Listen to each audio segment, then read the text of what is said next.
What's up, guys? Seth here, back again this week with another episode of Renaissance Resurrection. Today is a very special episode. It's my first tech video. We're going to be discussing how to create revolutionary technology. Let's get this tech talk in 3, 2, 1.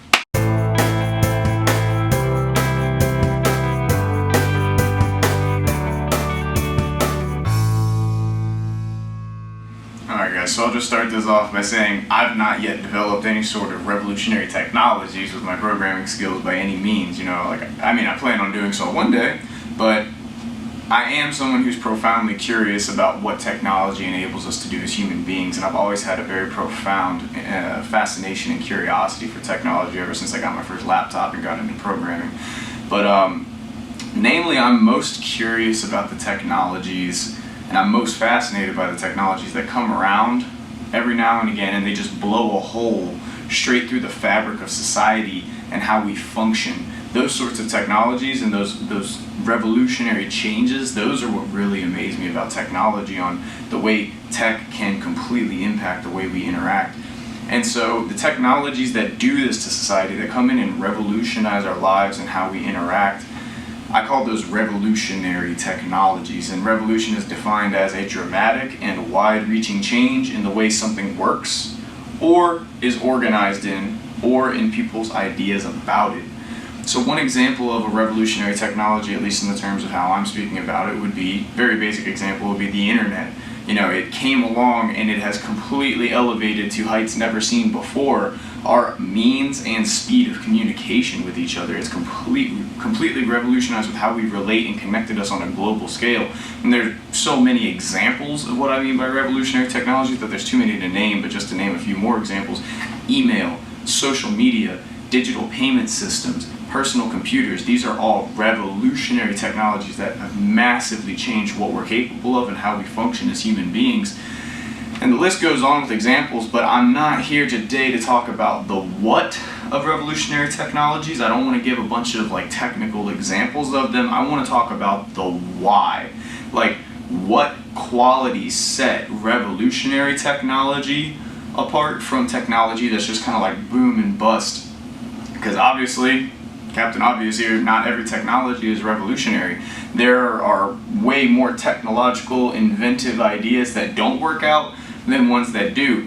Or if the technology does work out, a lot of them are just very boom and bust and become obsolete very quickly, and they don't deliver a lasting impact on society. And so that leads me to want to compare a technology that was revolutionary to a technology that was not, and to see what the differentiating factors are in that equation.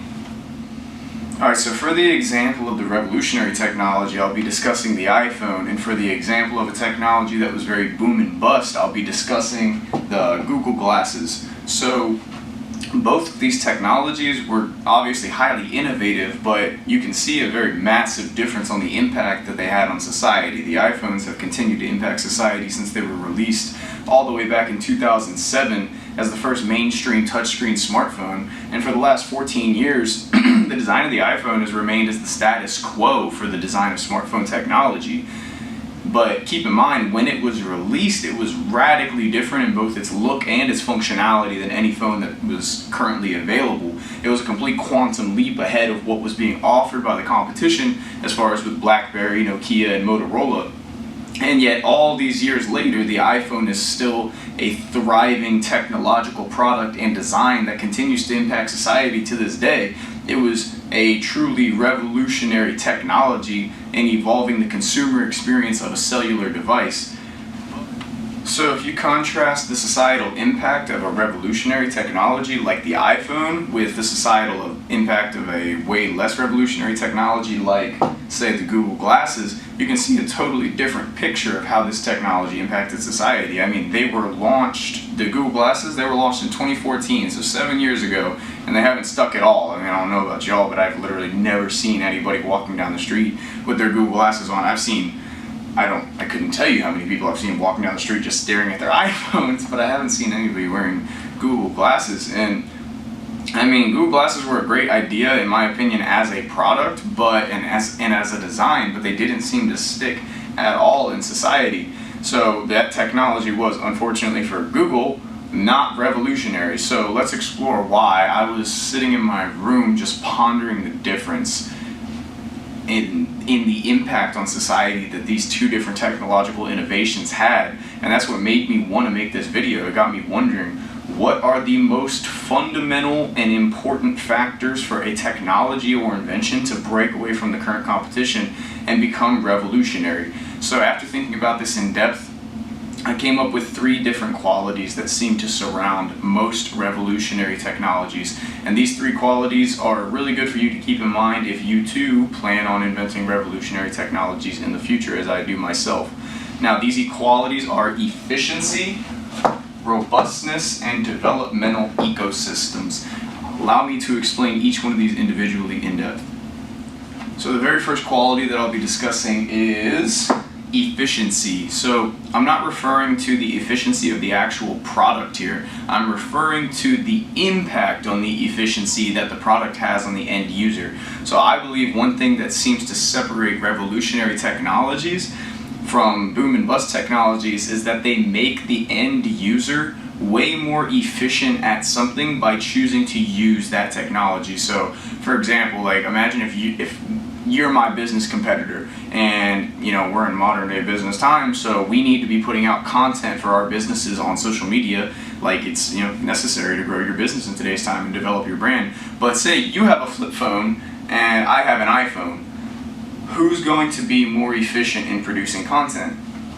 Obviously me. I can download apps, I can use social media to promote my stuff, I can shoot professional content from my phone and edit it. I mean, it's not even close, So my experience as the end user of an iPhone is so much more efficient than using any other kind of phone from the past that would make, using any sort of older obsolete phone, that would make me inefficient by not using this technology. And that is the key, I believe that a feature of revolutionary technologies is that they make you so much more efficient as a user that you can't imagine being nearly as productive without that technology in your life. This is the first feature of revolutionary technologies. Now, the second feature of revolutionary technologies is robustness. So in order for a technology to be revolutionary, it's better for it to be robust, meaning that it can serve a wide variety of functions in one piece of technology. So for example, I brought my Hack RF1 software-defined radio here today. So this invention has taken the penetration testing, hacking, cybersecurity industry and field by storm due to its robustness. It's a software-defined radio, and this isn't the only kind of software-defined radio, but it's a SDR which you can do a lot of things with because it's very robust. I mean, I can capture different signals, different frequencies from, say, your key fob and unlock your car with it, or you can perform jamming attacks on certain frequencies. You can do so many different things. You can capture the frequency from someone's remote on their security system, intercept that and replay it and continue to just mess with their security system and make a bunch of stuff go off. I mean, there's no limit to what you can do with radio frequencies with this thing. It's very robust. And due to the fact that this technology has so many different applications, meaning it is robust, it's become a revolutionary tool and technology in the ethical hacking community. So that's the second quality that I believe impacts whether a technology is revolutionary or not, is whether or not it is robust and can be applied to solve a wide variety of problems. And then the third and final factor that I'll discuss, which I believe to be a main factor playing into a technology being revolutionary, is it having a developmental ecosystem that forms around it as a product. So for example, what I mean by this, when Apple created the iPhone in 2007, 1 year later they released the App Store in 2008, and this created a developmental ecosystem which fueled innovation to the iPhone as a product. So they released this App Store in 2008, and it created an ecosystem on the device which allowed people to create software which they could then monetize, and then that software in turn kept end users satisfied with new experiences and new apps and new problems being solved all on the same device. So it created this developmental ecosystem of users improving it which then added to its efficiency and robustness. So it was a really genius move for Apple to create that app store. But consider also the Hack RF1, what I was showing here earlier, with all the open source software that's available for it. So yeah, this thing is cool as a tool and you can write your own software for it, but there's already so many repositories that you can search to find awesome software to utilize on this one device that's being developed. Again, not by the makers of this product, but by the users of this product. It has a developmental ecosystem surrounding it.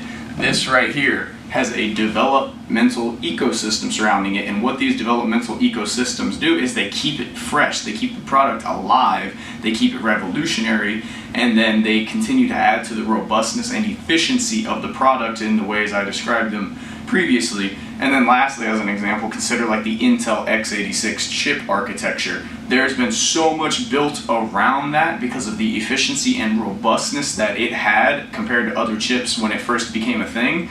And because of that, it developed its own developmental ecosystem surrounding it for decades as a design architecture, and now we're starting to move into a point where, you know, ARM architectures might begin to overtake. But at the end of the day, I think, don't quote me on this, but I think the x86 architecture for the chips for Intel has been around since like 96. It's 2021 and it's still largely used. So hardcore revolutionary technology because it got a developmental ecosystem around it. It was efficient and it was robust. So this developmental ecosystem feature is the final feature which I believe to be instrumental in determining whether a technology is revolutionary or not. So in summary, if you are looking to create revolutionary technology in the future, you should aim to create technology that makes users so efficient that they cannot afford to not use the technology. You should try to create a technology that is robust and can be applied to a wide variety of applications. And you should seek to create a technology that has the potential to be surrounded by a developmental ecosystem of users which keep it fresh. But that is it for my video today, guys. I hope you all enjoyed. Thank you for watching. If you enjoyed, please like the video. Drop a like down below, subscribe to the channel for more tech and finance content. I make videos weekly. But other than that, guys, connect with me on social media so that you do not miss my announcement for my next video. You can find me on Snapchat, Facebook, LinkedIn, TikTok, all that is in the description down below. The link tree in my bio has all my platforms on there. But yeah, that's everything I have for you guys today. So until next time, I wish you all luck in cultivating your mindset to create revolutionary technologies if that's what you want to do. Until next time, everybody, I'm out.